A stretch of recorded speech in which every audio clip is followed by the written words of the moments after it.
মেয়েদের কে টিকে থাকতে হলে না, বিশেষ করে রাজনীতিতে আপনার তৃণমূলকে ক্ষমতায়ন করতে হবে। তৃণমূলে যারা নারীরা আছে তাদেরকে ক্ষমতায়ন করতে হবে।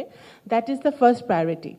আমাদের দেশের হিস্ট্রি বলে, আমাদের দেশে নারী প্রধানমন্ত্রী দেশনেত্রী বেগম খালেদা জিয়া ছিলেন, শেখ হাসিনা ছিল, অনেক দিন ছিলেন।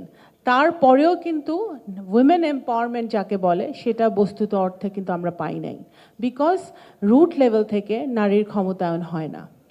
আপনি দেখবেন প্রথম থেকেই ইউনিয়ন লেভেলে আপনারা জানেন প্রত্যেক ইউনিয়নে একজন নারী ভাইস চেয়ারম্যান নির্বাচিত থাকে। এটা খুবই ভালো পদ্ধতি।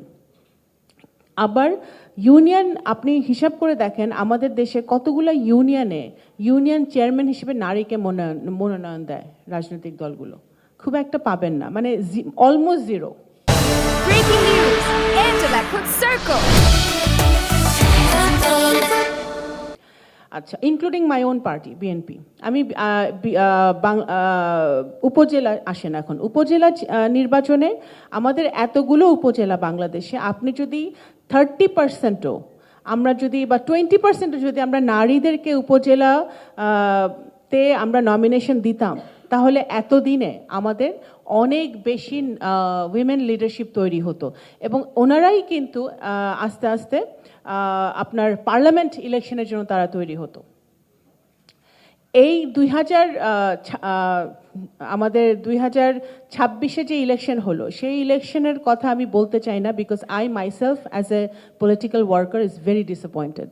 কারণ এখানে আমাদের কোনো নারীর মানে দেয়ার ভেরি ফিউ, বিএনপি থেকেও অনেক কম নারীকে নমিনেশন দেওয়া হয়েছিল ডিরেক্ট ইলেকশনে। আমি এরকম গত 17-18 বছরে জিলুর ভাই এরকম বহু প্রোগ্রামে আমি গেছি, যেখানে আগে তো আওয়ামী লীগ ছিল, এখন আমাদের জামাতে ইসলামের বোনরা আছেন। আওয়ামী লীগ এবং বিএনপির নারী নেত্রীরা ডিরেক্ট ইলেকশনের ক্ষেত্রে সবাই কিন্তু ঐক্যবদ্ধ ছিল। বিভিন্ন প্রোগ্রামে আমি গেছি এবং এভরিবডি ওয়ান্টেড যে এই যে ইলেকশন কমিশন কর্তৃক যে প্রদত্ত যে ইয়েটা আরপিওটা, এইটা পলিটিক্যাল পার্টিগুলো ফলো করুক। এবং আমি ওভার অ্যান্ড ওভার এগেন আমি এই নির্বাচনের আগেও আমি বলেছি, বহু প্রোগ্রামে আমি বলেছি, আনলেস অ্যান্ড আনটিল রাজনৈতিক দলগুলোর মনস্তাত্ত্বিক পরিবর্তন হচ্ছে, সেই না হওয়া পর্যন্ত এই সমস্যার সমাধান হবে না।